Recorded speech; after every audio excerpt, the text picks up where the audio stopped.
One day I'm gonna be everything I wanna be. I don't let it get the most of me. One day I'm gonna be free. I wanna be everything I'm gonna be. My future right in front of me. One day I'm gonna be free. I wanna be free. To let me be free. From the depths of darkness, a voice emerges. A host with a fire burning in his soul.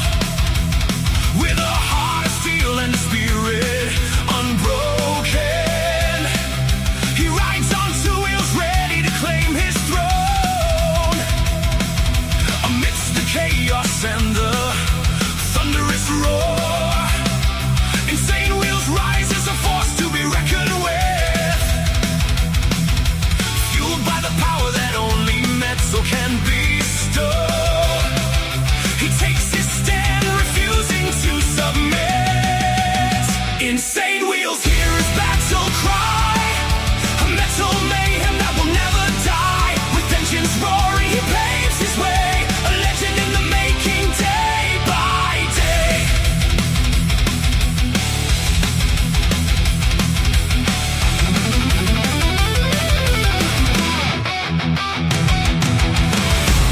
Good morning, ladies and gentlemen, man. It's a beautiful tacos. Well, it's a topless Taco Tuesday, I should say. Great to see everyone. I was only going to say it was a Taco Tuesday, but I was wrong. It's a topless Taco Tuesday. Great to see everyone in the chat, man. Let's get it. We got a lot to discuss, as we always do. It seems like every day in the news is just chaos. So we got Japan earthquake, and that came out to a 7.1, by the way. And then we have Trump speaks and an update on the whole Seattle shooting. So we have a lot of details that have emerged from this, and it's actually understandable why the identity was withheld at this point, because we found out the age of the person as well, and he is a minor. He's like 15 years old. So anyways, before we get into like today's madness, of course, let's go through the chronological timeline of what we're going to be discussing this morning. First, we're going to talk about right after we got off the live stream yesterday. Unfortunately, there was a reporting going on that I just happened to miss like by minutes. There was an attack in Paris. Man shouts Allah after stabbing 3 women over there. Man, this is just crazy shit, man. A lot of radical shit going on. Then we have a report from Chiefs Eric Benmi's son arrested for shooting mom. Now, I'm not really sure who this guy is. It says Eric Bellamy. I don't even know how to say his last name. Wife was shot in her Virginia home. Police say the son has been arrested. She was found with multiple gunshot wounds. Officials say that Elijah Zion Bianmi, or whatever his last name is, was arrested and charged with malicious wounding. Interesting. And then we're going to be rolling into Trump speaks to reporters on Air Force One ahead of his Michigan visit, actually. And then we have Seattle officials give update on mass shooting at food festival. That came out 19 hours ago, and I think we even have more of an update of that situation. But first, we have President Trump on Iran, General Motors, and affordability. This is yesterday. He was doing he's speaking over there at General Motors in Michigan. I'm sure that some of you guys, if you guys have been following the media a little bit or tracking Trump of whatever he's doing, that's what he was doing yesterday. Then we have tornado tears through Wisconsin, thousands without power in Appleton. Yeah, now it's crazy. This town where I live went through a really heavy tornado in 2011, and thank God, it didn't. I don't think it killed anybody, but man, there were like all the people around here were without electricity for like 3 weeks, 2 weeks. It was like ridiculous. And then we have police investigation, potentially gang-related Seattle shooting. Mayor takes questions. Now, gang-related, okay. Then Seattle shooting, reporters press officials for answers. So I guess these reporters are pressing to get these answers after the deadly attack, and this is coming out 13 hours ago. So that is the latest update that we've got from officials on that. And then we have a small plane makes an emergency landing on a California beach. What, yo? That's hey, man, if it's small enough, I guess. Hopefully you don't get fined up the ass because it is California. I'm sure you land a plane on the beach, you're going to get fined $100,000 or some shit.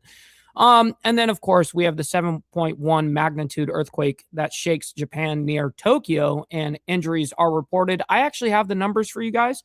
Of course, they just say it's injuring several people, but that doesn't mean anything. I want actual numbers on all of these things. So we have that for you guys. All right, quickly before we get into the madness, let's quickly do our call to actions, and then we'll hop right into the craziness. Make sure you guys hit that like button, double tap that screen if you guys are on the vertical side. I very much appreciate it, and it's free to do so. You know what else is free? Is hitting that subscribe button. This is what we do Monday through Friday, and then of course we have members only on Saturday morning, man. It's a good time. Now, speaking of members, please consider becoming a member, starting only at $4.99 a month, making sure we're not breaking the bank out there with anybody, but check it out. This is what allows us to keep these lights on and stay on these airwaves. So I appreciate you guys becoming members and staying members.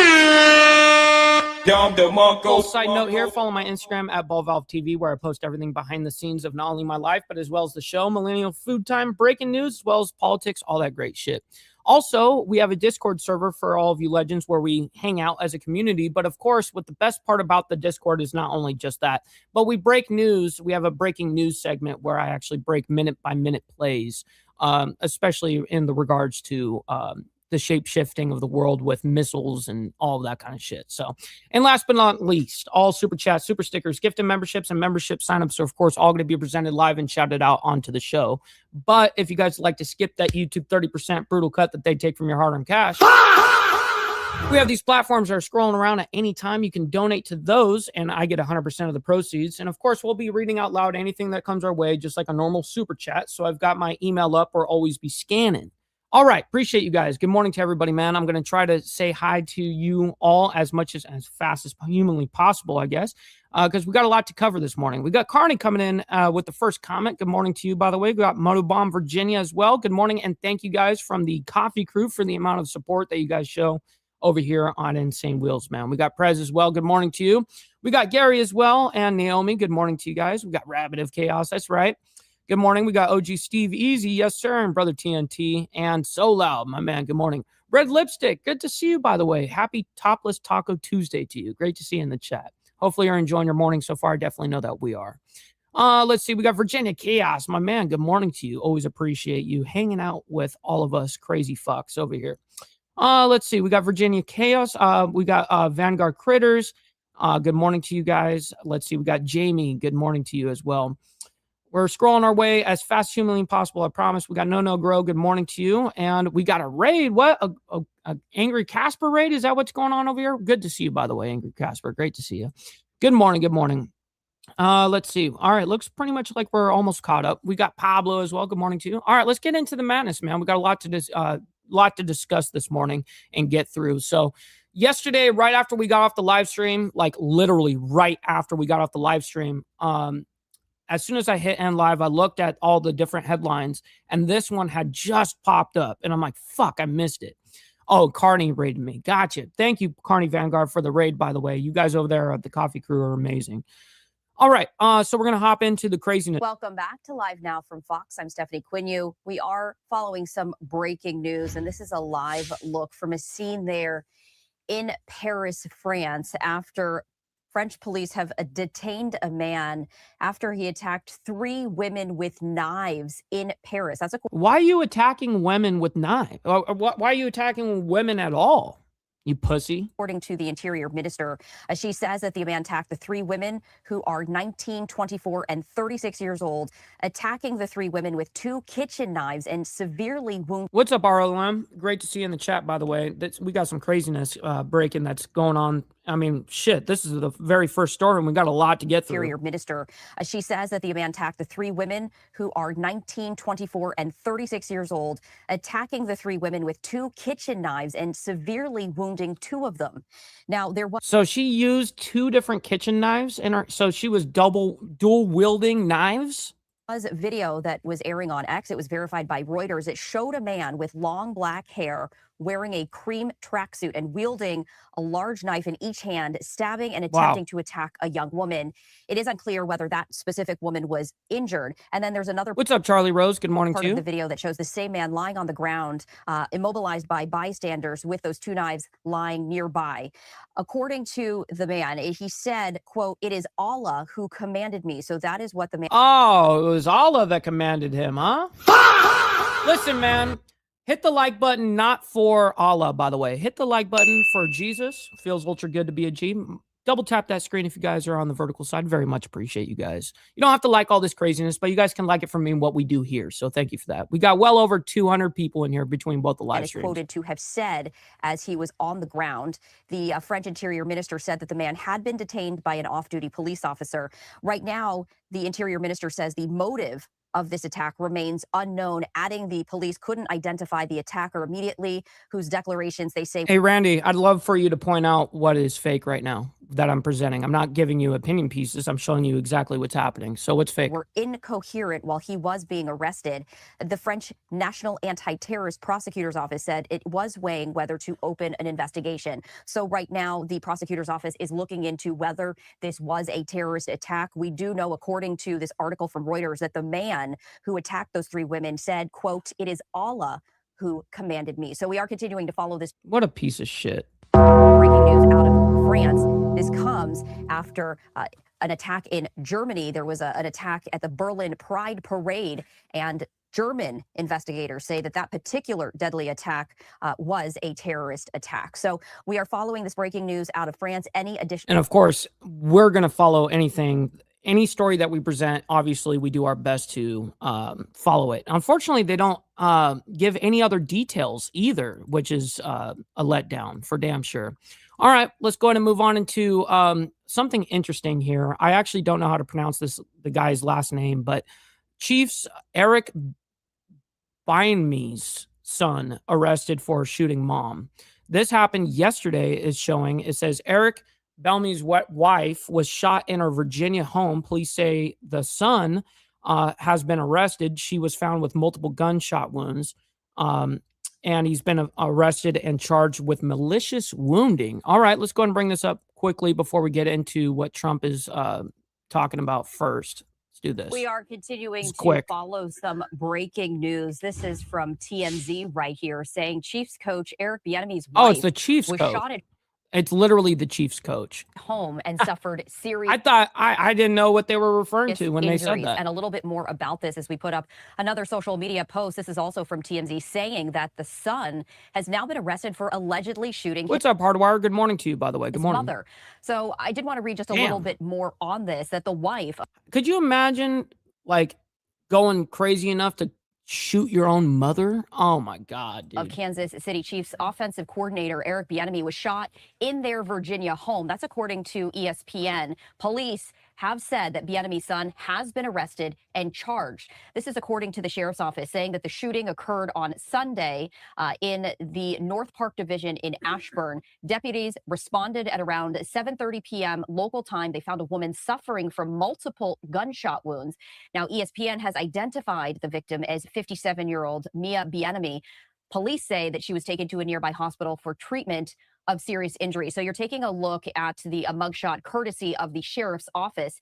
Investigators say Elijah Zion Bieniemy, he's 27 years old. He was arrested and charged with malicious wounding. Bieniemy.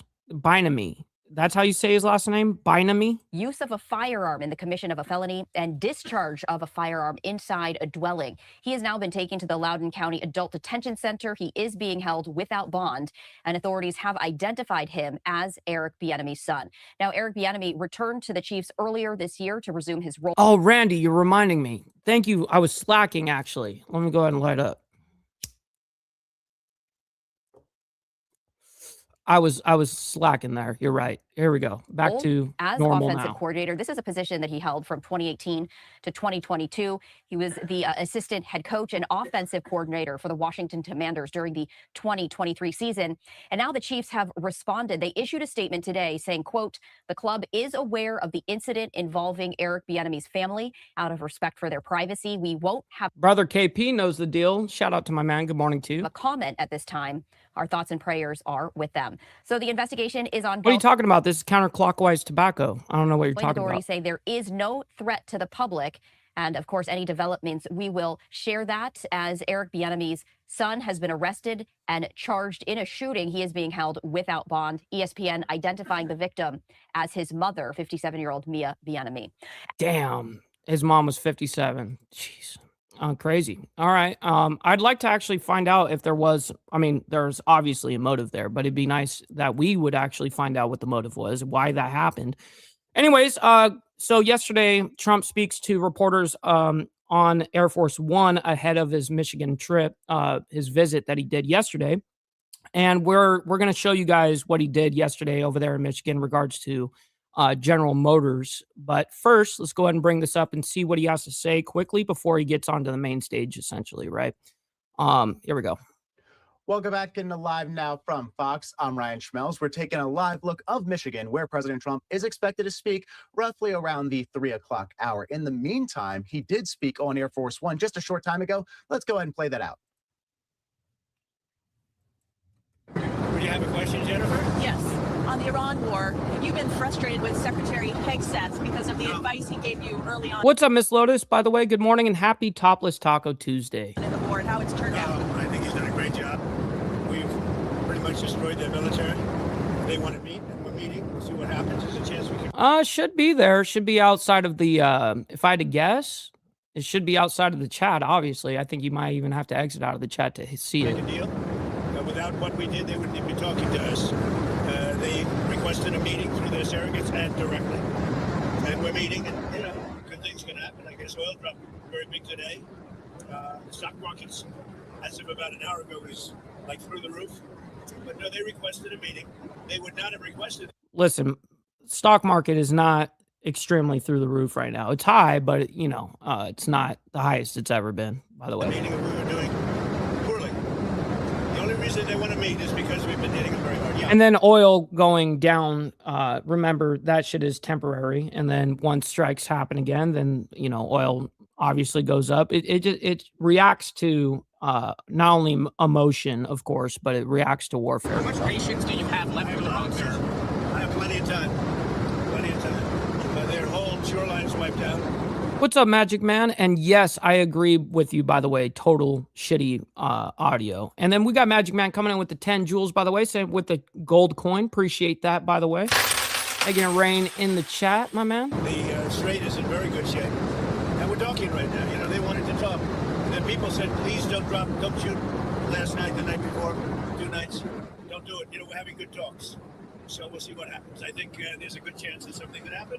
And if it does, good. If it doesn't, we go back to doing what we were doing. I mean, you can, Pablo, but the only problem is if you, the problem is I think you have the original membership where it was like $2.99 a month or something like that, or $3.90. I think it was $2.99 a month. So if you take off your membership and then re-up it, it's now going to be at $4.99. So just letting you know. 2 days ago. What has communication been like with the Houthis and the Red Sea? The Houthis, are you concerned Well, about we're the dealing with Saudi disruptions? Arabia, and it's a problem that we had. Terrible audio. We knocked the hell out of them. This is not good enough audio for me. This is like bullshit. We're moving on. Seattle officials give update on mass shooting at food festival. Now, this is the first update that we saw since yesterday when we gave the original story. And, you know, we had that small press conference that came out, our press release, whatever. Let's go and bring this up and figure out what's happening here. This is the first update from yesterday. And then we have a second update, actually. So we have 2 different updates. Welcome back into Live Now from Fox. I'm Ryan Schmelz. We're heading out to Seattle, Washington, as officials are getting ready to give an update on that mass shooting that led to 3 people being dead, as well as several other injuries. Let's go ahead and take this live.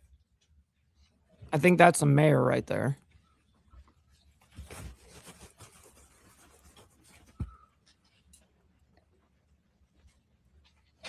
Let me go ahead and skip ahead a little bit. Good morning. Thank you for joining us here today, and I'm sorry that we have to gather under such tragic circumstances. I'm going to share the basics of what we know, and after my remarks, Chief Scoggins and Chief Barnes will be sharing additional detail. Shortly after 6 p.m. last night, officers responded to the sound of gunfire. They were assigned to support Bight of Seattle and were on scene within seconds and took one suspect into custody. No police weapons were discharged. We believe that 2 people exchanged gunfire outside the Seattle Center Armory. 7 victims were caught in the crossfire, with a possible 8th. And again, Chief Scoggins will be providing more detail about the victims after my remarks.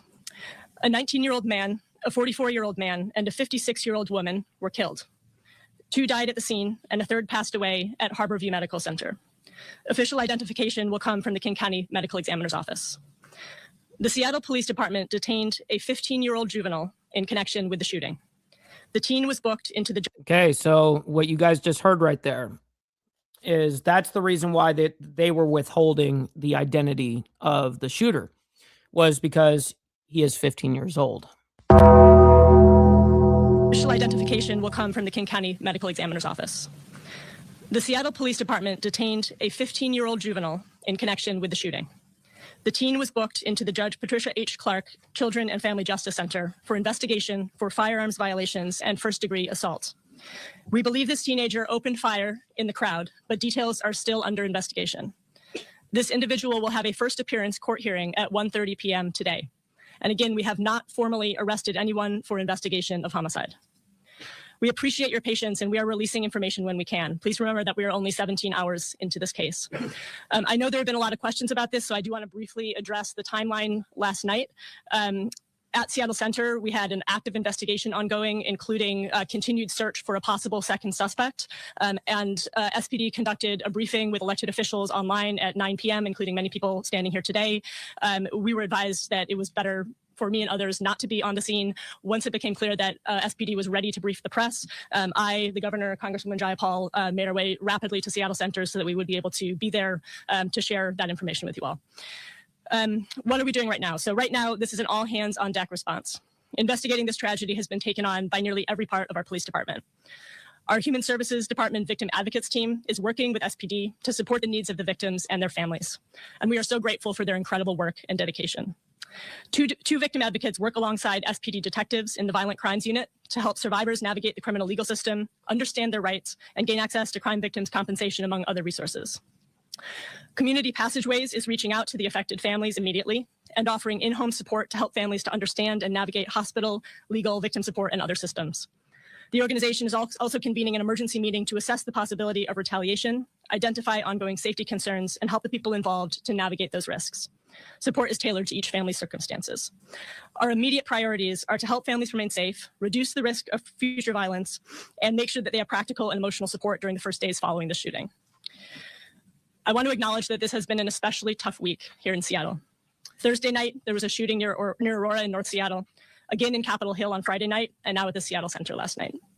While the police department continues their investigations, we cannot let up on implementing a multi-pronged gun violence strategy.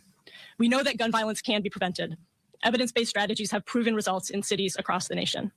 We know that a successful gun violence reduction strategy is based on strong partnerships between community leaders who design and implement neighborhood-based prevention strategies, social service providers focused on the root causes of violence, community members with moral authority over group members who can deliver a credible message against violence, community members who can interrupt cycles of violence and de-escalate tensions before they erupt, and law enforcement who can hold group members accountable if they decide not to put down their guns. The city of Seattle is partnering with state, federal, and local government partners to launch. Okay, yeah, of course. You guys are always going to say the same rhetoric on those kind of things. Quickly, let me go ahead and bring this over to this tab quickly here, and then we'll get back into it. But this is a little bit of the facts about the Seattle case. This is updated from this morning, obviously. The suspect in custody has now been identified by authorities as a 15-year-old male. Because he is a juvenile, Seattle police have not publicly released his name, which is standard practice under Washington law. This coming out from the Wall Street Journal, by the way, yesterday, I'm sorry, that came out last night. And then the update on this is 3 people were killed, and they actually gave the names of the people here. Investigators say that Junior here said was one of the shooters and died at the scene. And he was the one engaging in firearm or shooting back, apparently. And then there was Carlos, was an apparent bystander. And then we have Ashley Whitehead, 56, an apparent bystander who later died at the hospital. Now, the 15-year-old suspect is being held in juvenile detention. Initial allegations include firearm violations and first-degree assault, while prosecutors determine what additional charges to file. Murder? What do you... Anyways, investigators now believe at least 3 people were involved in the exchange of gunfire. So this, the important part, is you had the 15-year-old that's now in custody. He was the guy that was believed to obviously have the exchange of gunfire. Then Junior, like I told you guys, he was 19 and he died during the shooting. And then there was a third suspect. Now, this is the thing that they're looking to. They're looking for this guy right here. He's at large. And he remains at large right now, and this is being reported by Axios. Police continue to say the shooting appears to have been a targeted exchange of gunfire, with investigators looking into possible gang connections. They have emphasized that there is no indication this was a random attack on the crowd, although innocent bystanders were tragically struck, and that being reported from Axios. All right. So anyways, let's go ahead and stop sharing that real quick. Let's go into over here for you guys, and we'll get back into her little monologue. Because I do want to hear from the chief or whatever, if whoever they're going to bring up on the legal route. And then what we'll do is we'll go into the next story here. We're not going to listen to the whole thing. We got a whole bunch of other stories that we still got to cover this morning. Reduction strategy that will build on programs, services, and law enforcement efforts already underway. Oh, and we also still have an update on this as well. We have a later update. We will be bringing on an expert in gun violence reduction, including youth violence prevention, who will partner with city staff and our community-based partners.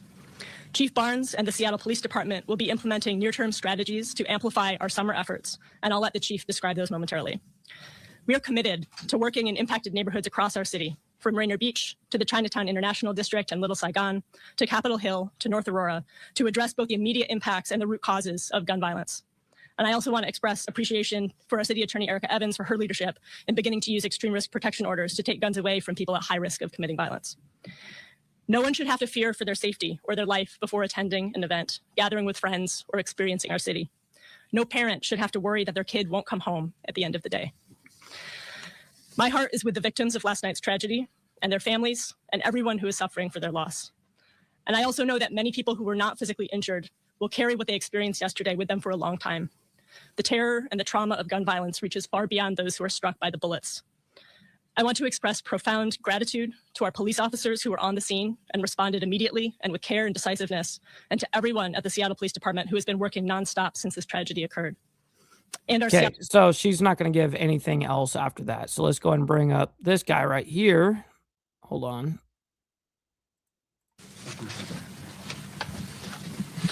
Good morning. I want to lead with expressing condolences to all of the individuals and the families who lost loved ones. I'm going to cover the list of the individuals who passed away and who are still injured. And I'll start out first with those who passed away. On scene, a 19-year-old male was declared deceased at the scene. On scene, a 44-year-old male was declared deceased at the scene. Our paramedics transported a 56-year-old female in serious condition who passed away at Harborview Medical Center. So those are the 3 individuals who passed away, 2 on scene and 1 at Harborview. Seattle Fire medics and EMTs treated a 40-year-old female with minor injuries who declined to be transported to the hospital. So treated, but not transported. A 39-year-old female in stable condition was transported to Harborview and has since been discharged from Harborview Medical Center. A 2-year-old male was transported to Harborview by Seattle Fire paramedics and is still at Harborview in satisfactory condition. A 23-year-old male was transported in stable condition by paramedics to Harborview and has since been discharged. And last night, a 27-year-old male reported to UW Medical Center Montlake in satisfactory condition with a gunshot wound that has since been discharged. And that's possibly the 8th patient, but SPD has to follow up and interview this individual.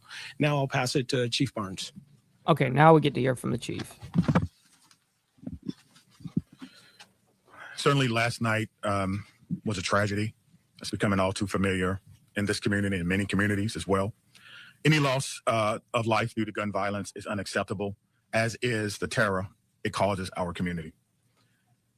Our department has been taking a lot of steps to address gun violence this year, and those steps will be increased following this tragic incident last night at Seattle Center. An incident in which 3 people suffered fatal injuries. Our hearts as a department, as a city, as a county, as a state, goes out to those victims and all who were affected by this tragedy. Officers were assigned to work the Seattle, Bite of Seattle event. The staffing was adequate. The placement was good. That's one of the first things that I checked on when I got the first call around 6:30. And because of such, we believe that additional loss or injury of life occurred. Our officers, as well as members from the fire department, medic team, ran toward gunfire in an attempt to render life-saving aid and to disarm someone who was actively firing a weapon into a crowd. We believe that the bullets that were fired were from two individuals who appeared to be firing at one another. And as the mayor stated, a 15-year-old suspect was taken into custody. We have a full complement of police officers working on this case, as well as professional staff. They work until about 4 a.m. They're at home now getting some rest. They've been replaced by officers who are working now. And we actually have the update of basically from that other shift already. So we're not going to continue with this because we actually have the updated story from this from late last night. I think that's, let me see what time. Yep, late last night. Okay, so but first, before we get into the update on Seattle, we still do things here chronologically. So first, let's go ahead and get on with Trump went over to General Motors yesterday in Michigan, and you guys saw him do that whole taking questions from Air Force One right outside of Air Force One. Right before, that's where he was headed to, is right here. So we're going to play a little bit of the front. We're not going to play the whole thing because there's no way I'm sitting through an hour of Trump. But nonetheless, let's go ahead and get a little bit, and then we'll move into the recent tornado that just teared through Wisconsin and thousands went without power. And then we have, the update on the Seattle shooting as well. We actually have two of them. Reporters press officials for answers after deadly attack. There's a whole bunch of stuff here on it. Then we have a small plane that landed over there in California on a beach. And then we have a 7.1 magnitude earthquake that shakes Japan near Tokyo. And we actually have the numbers on that whole thing as well. So first, let's go ahead and do this. There we go. Thank you very much.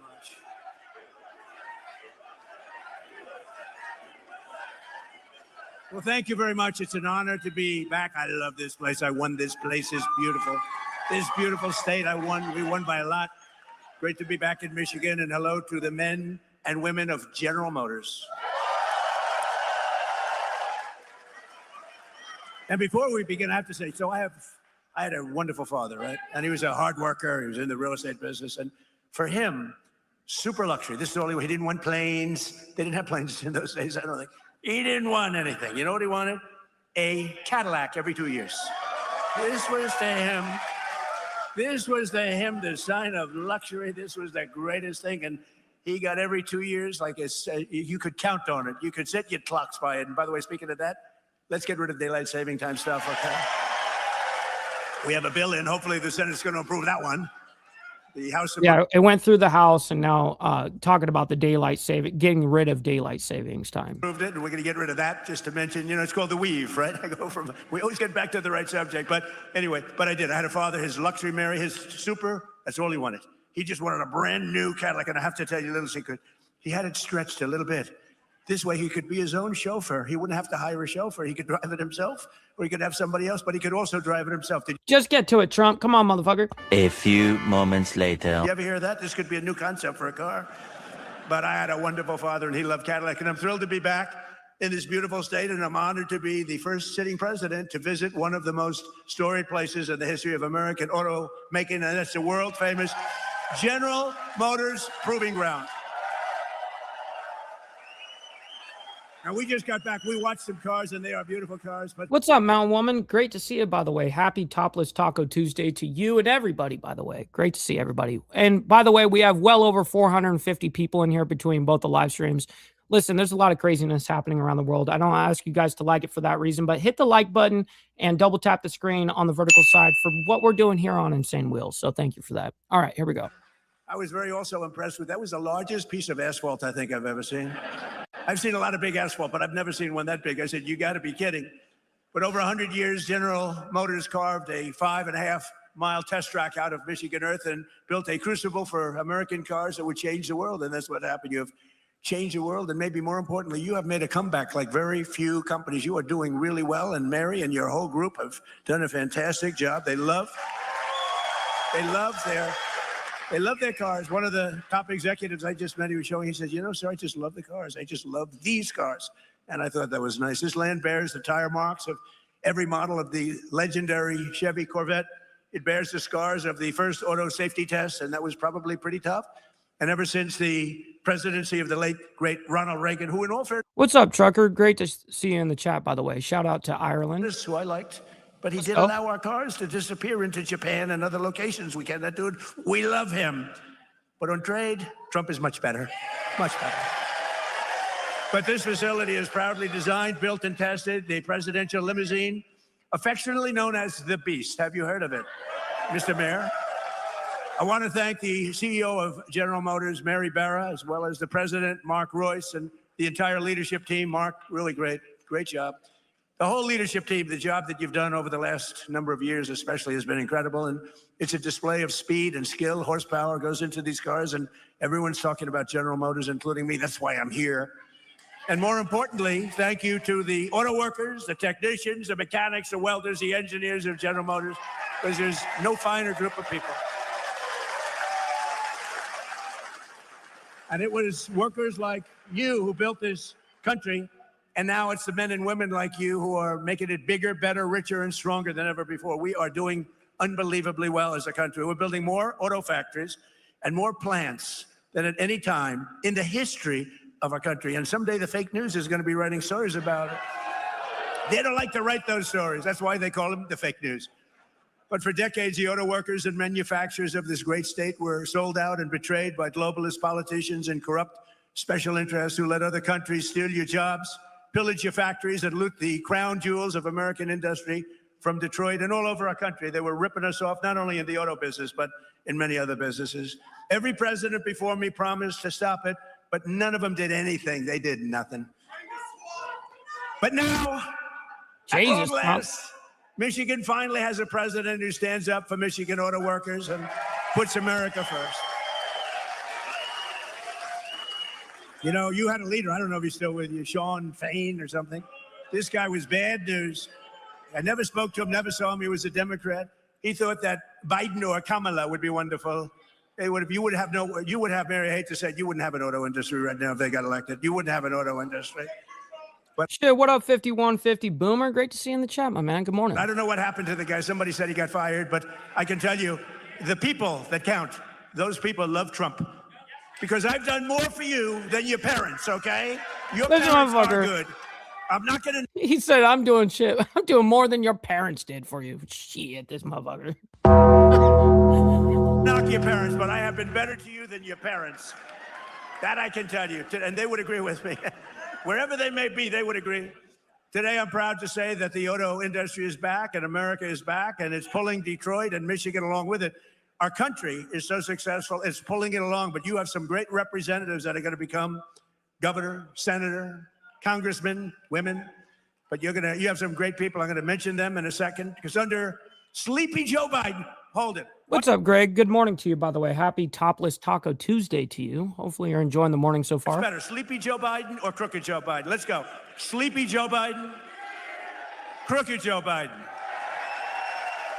They're both true. They're both very true. The United States had the highest trade deficit ever recorded. So we had the worst trade deficit, and our country was losing more than $1 trillion a year on trade every single year, and it got worse and worse. And if they were in there now, that number would be close to $2 trillion. The trade deficit in automobiles was more than $300 billion annually. That means outside countries and companies were coming in and just robbing us blind. And it was causing tremendous problems for your jobs.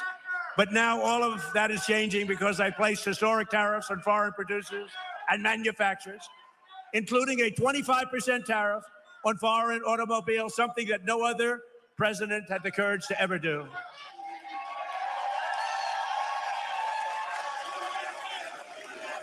He's a communist.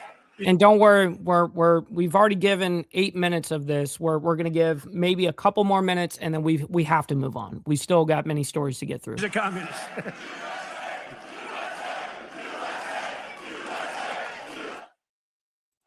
Thank you. He's a communist. We're running against communists. Now, this is great. What's going on? We're going to win very big. No, I didn't even hear the guy, I think. Yeah, I don't know. You see what they want to do? You see what they want to do? They want to take your houses. They want to do things that nobody's ever even thought of before. They want to take your money. They want to raise your tax up to 80%. I gave you the biggest tax cut in the history of our country, so we'll keep it that way. And I said this morning, they also want to fire the police. They don't want police and they don't want prisons anymore. I think that's a great idea. Does everybody like that idea? No police. They want no police and they want no prisons. Where are these people coming from? But I also What's up, Quick Shoe? Great to see you in the chat, by the way. Good morning. put a 25% tariff on all foreign trucks. So I called Mary about a year ago and I said, I hear that foreign trucks are killing us. She said, that's true. I said, congratulations. I'm going to put a 25% tariff on the foreign trucks. And you are doing a phenomenal business now with trucks. So they were killing us in trucks and now we're killing them. My policy is simple. If you make your truck or your car in a foreign country, you have to pay for the privilege of sending it into our market and making a lot of money. But if you build in a factory in Michigan or someplace in our country and make your automobiles or trucks right here in America, you pay zero taxes, zero tariff. You pay zero tariff. There are no tariffs. And we've taken in hundreds of billions of dollars for the country aside from it, but we keep a lot. As an example, Europe is being taken over by the Chinese cars. You know that, right? Mercedes-Benz is being... I thought he was going to say getting taken over by the Muslims, and then he said Chinese cars. I'm like, oh, well, I guess that too. Absolutely decimated. BMW, good companies, decimated. Volkswagen, decimated. They don't do anything about it. We don't have, to the best of my knowledge, Mary, one Chinese car in the country. They have 100% tariff, and our automakers are doing, I think, business like you've never done before, right? Right? You're doing more business, better business, bigger business than you've ever done before. In 18 months, we've slashed our trade deficit with China by the largest amount in history. Nobody can believe it. You know, if you get it down to half a point, it's a lot. We got our trade deficit down by 71%. 71% worldwide. 1 year ago, our country was dead, and now we are the hottest country anywhere in the world. I hate that is a part of his every speech. You know what? This is a good place to leave off right here. All right, we got to move on. We got too many things to get through this morning, and we're already, 42 minutes in? Yeah, okay. So we got tornado tears through Wisconsin and thousands without power in Appleton. Let's go ahead and bring this up and figure out what's happening here. This being reported yesterday. Here we go. We're back here for you on Live Now from Fox. I'm your host, Mike Page, as we continue to bring you some of the latest live events from across the country. Right now, we are talking about severe weather out in the Midwest. Before the break, we were featuring some of that severe weather in the Chicagoland suburbs. Now we're going to go up a little bit more north, take you out to Milwaukee suburbs. A strong tornado caused damage out in Appleton, Wisconsin. Now we are getting some more video right now, courtesy of Fox 6 Milwaukee. They are showcasing the latest here of down power lines as well as trees in Fox Valley. Let's listen right now to their coverage. At this time, unless it is an emergency, they're saying traffic congestion, downed trees, power lines, debris, and blocked roadways are preventing emergency responders and utility crews from reaching affected areas. We know when we talked to our reporter, Durante Matthews, who is here right now, that it took a lot for them to even get to this. Yeah, you can tell this guy ugly right here. Area where we're seeing the damage because of all of the road closures from down trees and power lines and things of that sort. The Menasha Police Department does go on to tornadoes don't play, man. Mother Nature don't play around. Say the following locations are open as emergency cooling shelters and can provide water and basic assistance. This includes Christ the Rock Church, Menasha Senior Center, and the Menasha Public Library. The statement goes on to say residents should stay away from down power lines, obey all barricades and road closures, and call 911 only for emergencies. And this Menasha is one of the areas that got the worst of it, but we saw severe storms across the board here in southeast Wisconsin. Just taking a look at the power outages that we're seeing right now. Milwaukee County up to 40,000. That number has jumped from early this morning. We're looking at a total within their state, 98,000. Nearly tripled since we saw that. Kenosha 10,000, Racine 4,000, Walworth 900, Waukesha County 600. So we are seeing these outages across the board as we continue to survey the damage from this severe weather. I want to bring in meteorologist Stephanie Barrichello now. Steph, Is it more focusing on the aftermath now? Are we in the clear with these storms? We're getting very close, Maddie, but we technically still have 2 severe thunderstorm warnings. This cluster of storms should be out of here certainly by the next 20 minutes. We're on our way out, but you can still Well, that's good. see 2 severe thunderstorm warnings there. Lake Geneva is included in one of those. So it's Eastern Walworth, and then Western Racine. And I'm going to skip ahead a little bit here and see if we get any other images from this, because obviously we don't need to know the minute-by-minute weather play because it's already passed, right? This happened yesterday. Now, look at these large hail in Dodge County. I mean, look at that from Jeremy. Holy shit, that shit looks like a baseball, man.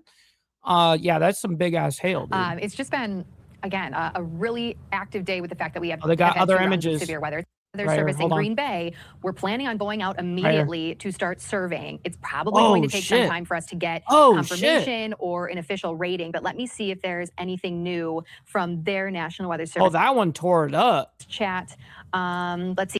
God damn. They are comfortable confirming that it was a tornado. Okay. Based on spotters, based Well, no on the debris shit. signature, on radar. They just don't know the rating yet. So yes, I think preliminarily, they are absolutely confirming a tornado. Appleton, northwest of Appleton, but What's up, brother 13? Good morning to you, by the way. Happy Topless Taco Tuesday. And yes, by the way, make sure you guys hit the like button, not for tornadoes and all the other crazy political shit that's going on around the world, but you guys can like it for me and what we do here. So I very much appreciate it. the survey is ongoing. And again, that damage is just so devastating and so unfortunate. So we will wait and hear. It will probably not come to us until tomorrow because it's going to take the National Weather Service in Green Bay quite a bit of time to survey all that damage. Wow, it'll be very interesting to see that number when they end up deciding how strong that was, because just seeing the damage here is absolutely heartbreaking. But that's why we appreciate so much what you guys do. I know it's been such a long day for you guys, but we are so grateful for that. And I know everybody watching right now is as well. Steph, thanks so much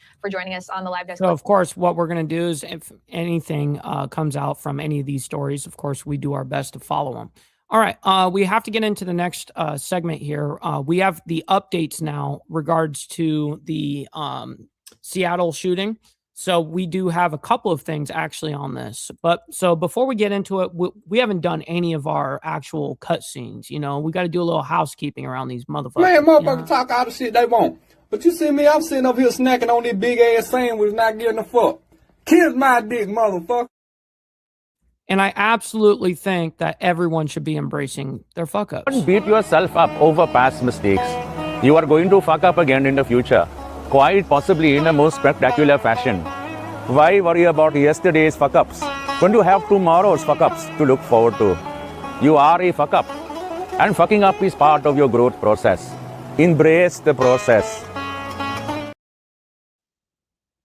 We shall always embrace the process here at Insane Wheels. We got Brother So Loud coming in, by the way, with the 10 spot saying, keep up the great work, bro. Well, I can't thank you enough for that donation, man. That goes a long way. So sincerely. Thank you. And yes, always embrace your fuck ups. And we always got that sandwich clip on lock. You know what I mean? Also, send in your freaking money. All right, just get the money part done. Give me money. Money me. Money now. Me a money needing a lot now. Now, that was the best propaganda you're going to get all day, guaranteed, by the way. So, all right, here we go. Let's get into the Seattle situation. We have two different updates, it seems, I guess. We'll see if they're two different reports or whatever it is. But this is being a press conference and maybe the next one being a report or something, I meant to say. Thank you all for returning today. I heard the call this morning for more frequent updates about the shooting last night at Seattle Center and our ongoing investigation. I want to be transparent, so I've called this press conference, and we will be holding another tomorrow at noon at this same location. Right now, tensions are high, and there's a lot of time-sensitive work to do. I've asked Assistant Chief Nicole Powell, who is in charge of the Investigation Bureau, to present with me this afternoon. She's heading up this investigation. We continue to make sure that victims receive the care and the resources that they need. Our immediate priorities are to help families remain safe, reduce the risk of future violence, and make sure that they have practical and emotional support during these first days following the shooting. As a recap, shortly after 6 p.m. last night, officers responded to the sound of gunfire. They were supporting the Bite of Seattle and within seconds took a suspect into custody. We shared this morning that a 19-year-old man... What's up, GEG? Good morning, by the way. A 44-year-old man and a 56-year-old woman were killed. 2 died at the scene, and a third passed away at Harborview Medical Center. Official identification will come from the King County Medical Examiner's Office, and we expect the names of the deceased to be released this afternoon, really anytime. Our Human Services Department. Now we actually have the names and everything already. I already showed that to you guys. Let me go ahead and just swap over to this tab real quick. So this is the 3 people that were killed right here. Junior C. Nico Semo, and he was 19. Investigators say he was one of the shooters and died at the scene.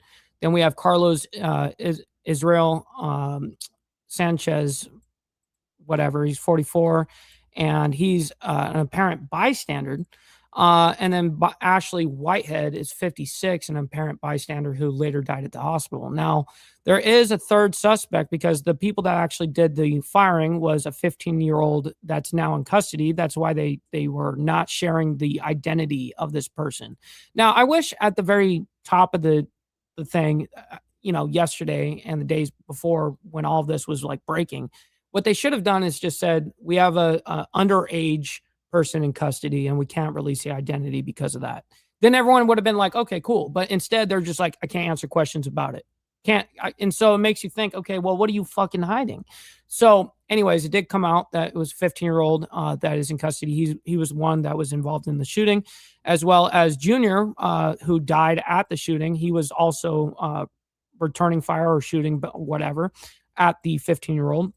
Then there's a third suspect who remains at large right now. So there's an active manhunt that's happening right now in regards to that. So anyways, let me go ahead and bring it back to this over here. Victim Advocates team is working with the Seattle Police Department to support the needs of the victims and their families.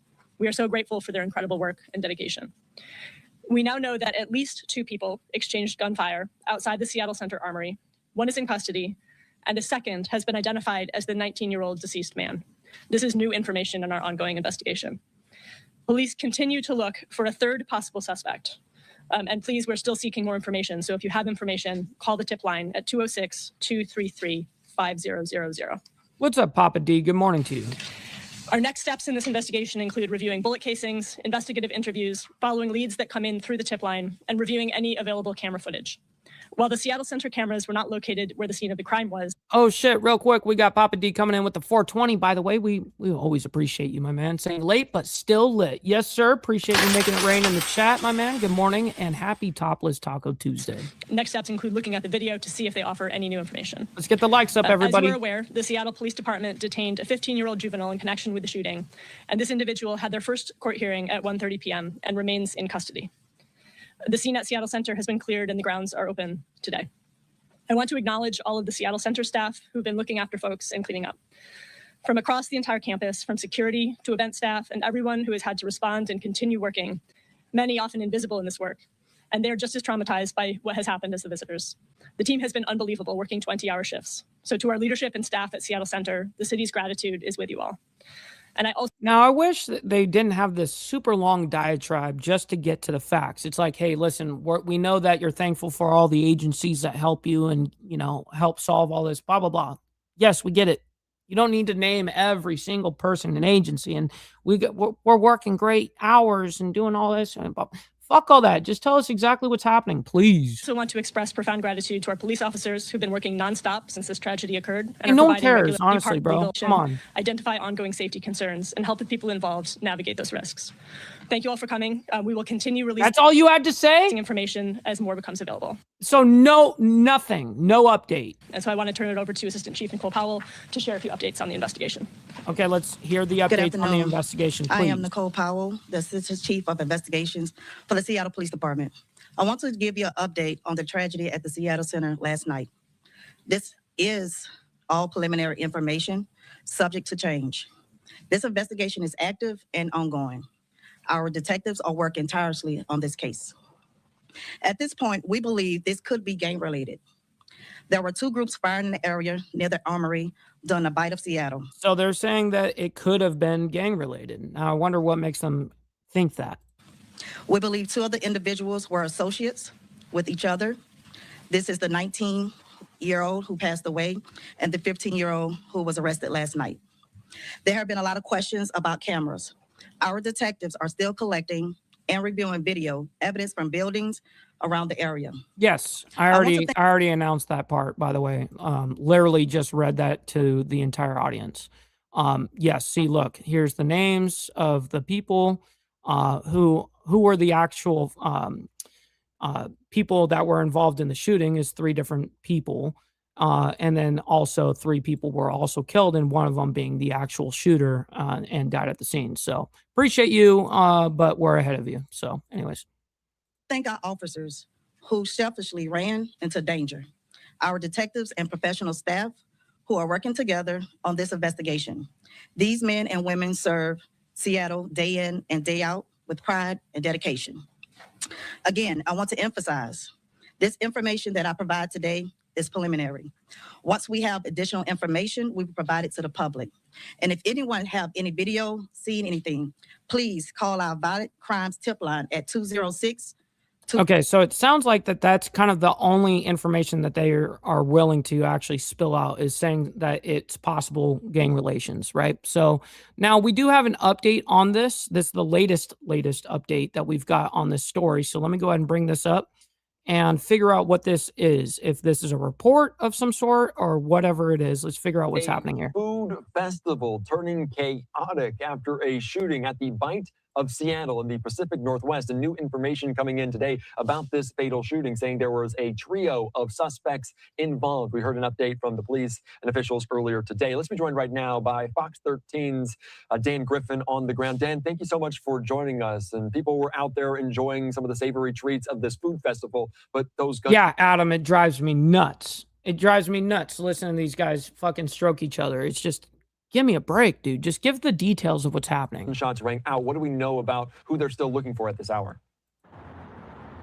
Yeah, so they haven't given us much in way of a suspect description for this potential third shooter that they've talked about. We know a 15-year-old was taken into custody, and that 15-year-old was in court today. We also know that a 19-year-old, from what we believe and understand, shooter involved is dead. That third suspect that they potentially talked about here, we have zero information about, and that's really been at the root of some of the issues we've been kind of asking them about today. I was in a press conference where we asked city officials, what was the holdup yesterday? It was about 5 hours between when this shooting happened, and then apparently elected officials eventually got briefed, and then we finally got a news conference at just about before 11 o'clock or so. But in that time— And I just showed you guys that. we eventually learned that there were 3 people who had died and then 4 people who were hurt, including a 2-year-old boy. And so this was certainly a serious— Oh, he's talking about the first night. Okay, understood. Situation. After the Seattle Center shooting at about 6 p.m. Sunday, victims, Bite of Seattle attendees, and people across Seattle needed information from city leaders, but they'd have to wait for nearly 5 hours. Yeah, they even misreported. I think the mayor said it, where she had both of them in custody. Well, that wasn't true. She had to come out and announce that what she said was incorrect, and they only have one in custody, and the other one's at large. Waiting for dignitaries. I remember that. But we need the police first, please. Who are these so-called dignitaries? They'll be here. Fox 13 News pressed Mayor Katie Wilson and Police Chief Sean Barnes as to why. Barnes was in Texas attending an awards ceremony. I was not in town yesterday. I wish that I had a crystal ball and we could schedule gun violence, but we can't. Yesterday I was in Dallas. I wish we could schedule gun violence. What the fuck? That's an odd thing to say, by the way. The National Organization of Black Law Enforcement Executives Conference. It's their 50th anniversary. Reporters repeatedly asked his team at the scene for answers. Victims were on the ground, covered in white sheets, and officers were everywhere. But we were told little about how deadly the scene was, how many people were hurt, and what danger remained. Mayor Katie Wilson says SPD briefed elected officials at 9 p.m. Sunday. Once it became clear that SPD was ready to brief the press, I, the governor, Congresswoman Jayapal, made our way rapidly to Seattle Center so that we would be able to be there to share that information with you all.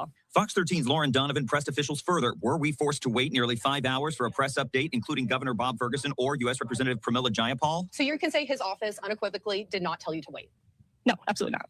Officials told us there was an active investigation and a search underway for a possible second suspect. I continued pushing for answers. And we are sitting here waiting. And the only thing that we had was a tweet and people who were afraid and a lot of information on social media filling the vacuum. So why is it that citizens in the city of Seattle had to wait for almost 5 hours to get answers? Oh, good on him for pressing the issue, by the way. Shit. Got him. Oh, shit! Oh, shit! It's so serious that's made national headlines. Of course. Yeah, I mean, my office put out a statement at 8:30, which again included an initial inaccuracy. So again, this speaks to the tension between providing information early and providing it accurately. So we, along with SPD, were trying to manage that tension, and we got information out to you all as soon as we possibly could. And then she storms off. And it's certainly been tense here in Seattle. I can tell you it's been a horrible time for our city. It was a beautiful day yesterday. It was a wonderful Sunday. Yeah, Virginia Chaos, I think this definitely deserves the actual clip towards them on this. They need to embrace their Don't beat yourself up over past mistakes. You are going to fuck up again in the future, quite possibly in a most spectacular fashion.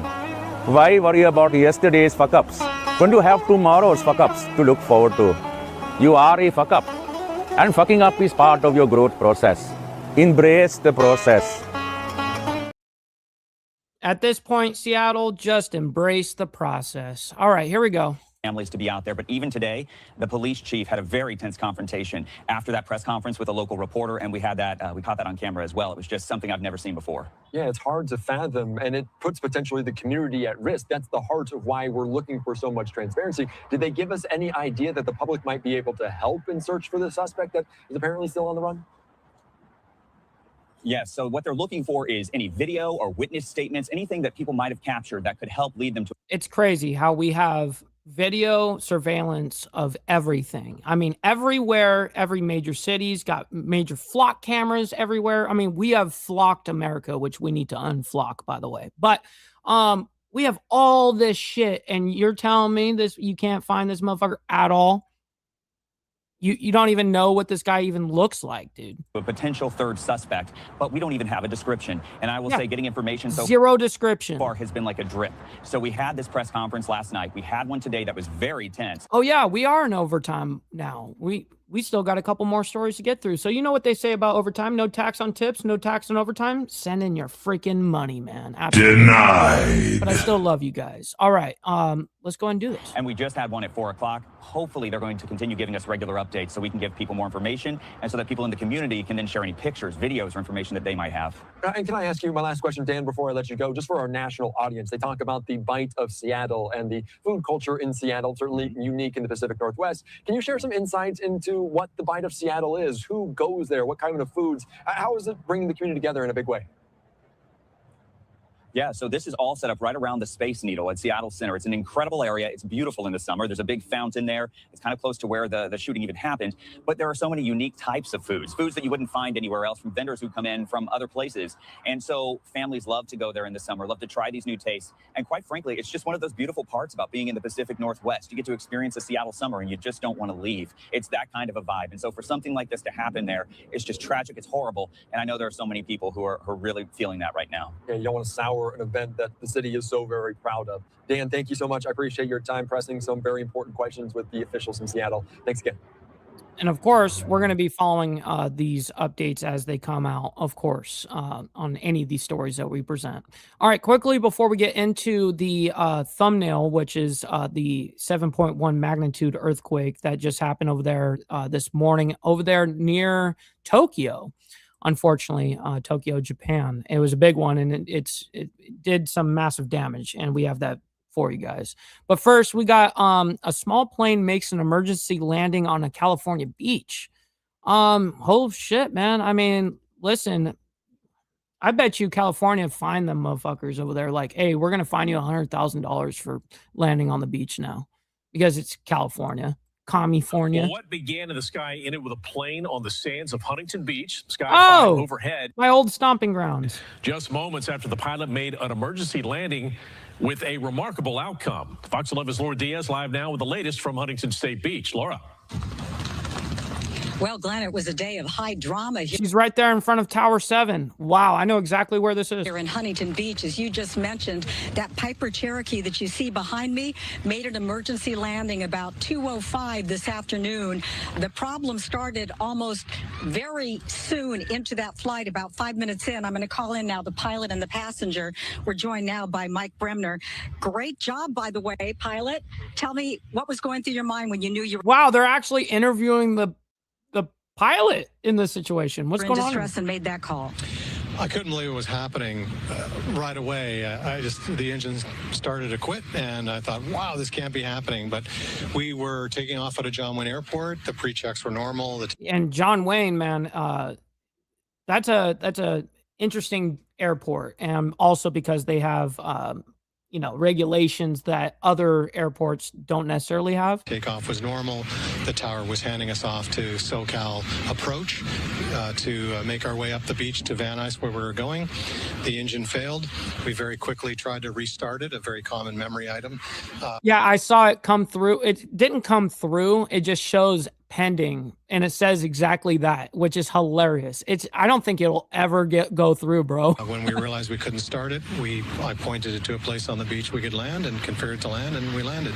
Oh, he actually filmed it. We're looking at he had fucking a GoPro on this motherfucker, I guess. That video that you Wow. released from this actual aircraft. Holy so shit. What went through your mind about finding a safe place to put it down? Right away, I was worried about where we could roll out. I was worried about what things could be on the beach. That we, when you don't have any power, going fast. When you're landing, you're going to land. That's it. It's not like a normal landing where if you're landing and you don't like what you see, you can just add power and Got go. a lot of brakes. So I was concerned. About Wow, what he was did a on good the beach, job.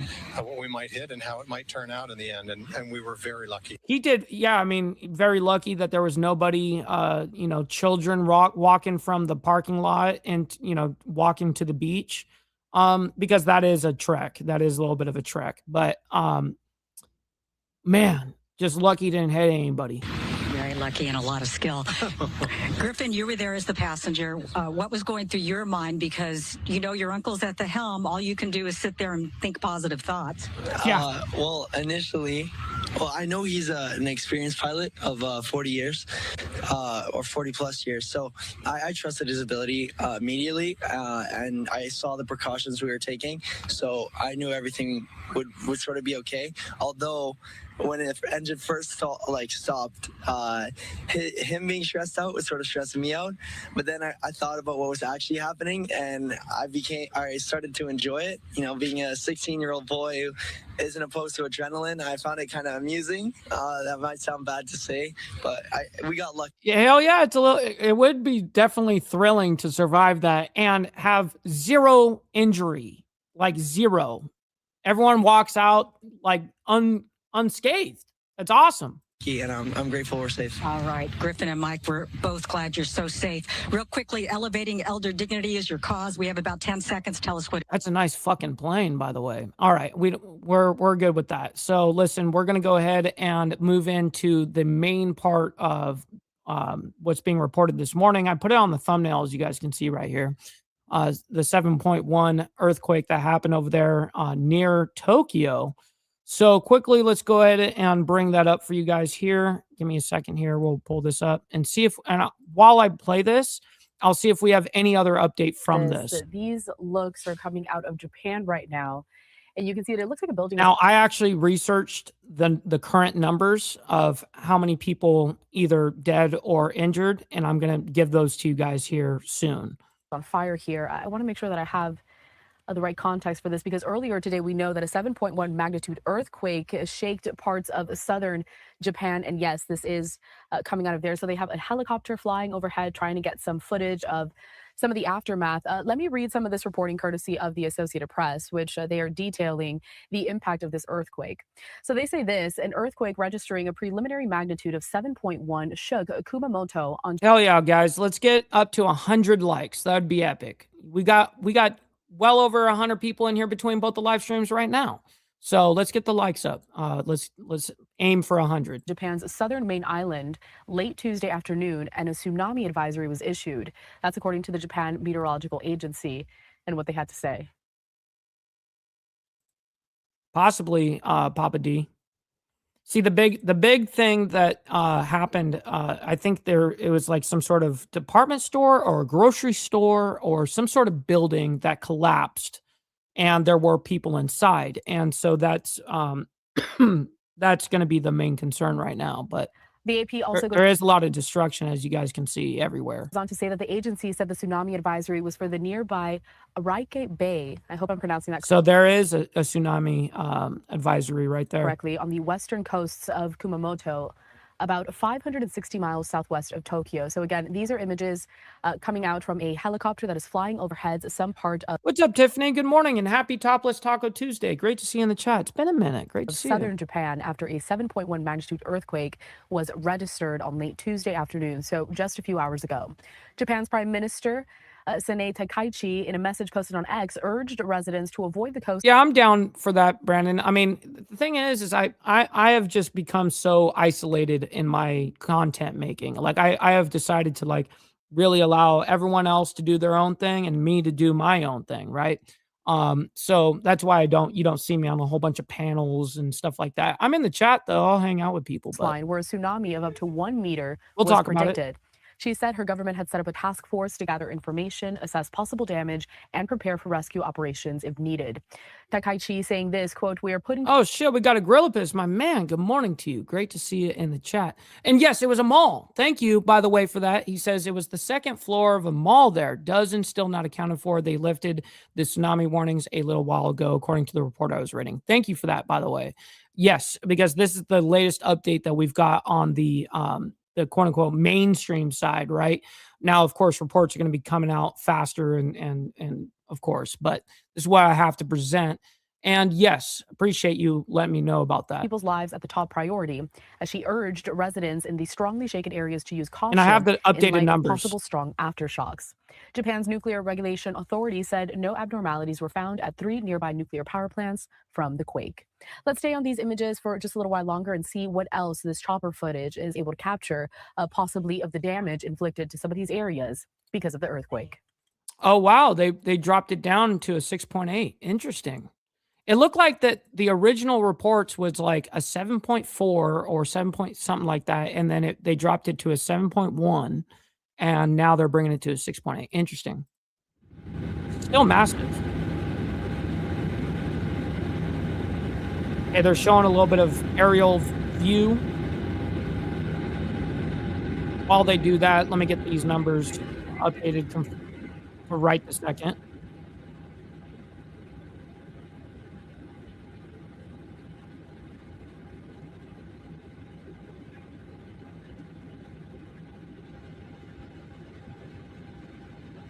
Okay, so right now, regards to this whole thing, is this the most up-to-date confirmed information? Is we have now confirmed there's one person that has officially been confirmed dead.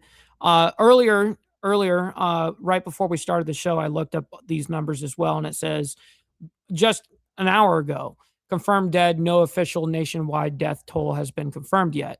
And now, just since we've started, they have moved it to one person has been officially confirmed dead. That's being reported by Reuters. Then we have injured. More than 100 people are being treated in hospitals. Reuters has previously reported around 90, but the last update now says over 100. And then it says missing. 20 to 30 workers remain unaccounted for after the partial collapse of an Aeon shopping mall following the quake and an apparent explosion. Rescue operations are ongoing. That's coming from Reuters as well.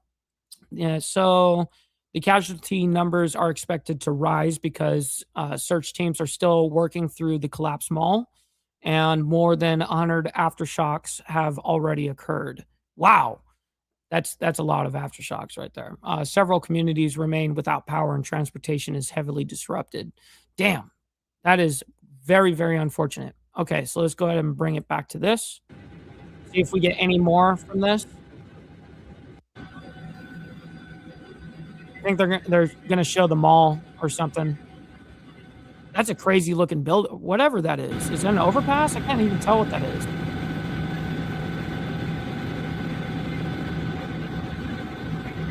Got a lot of farmland over here, actually, and that's pretty nice.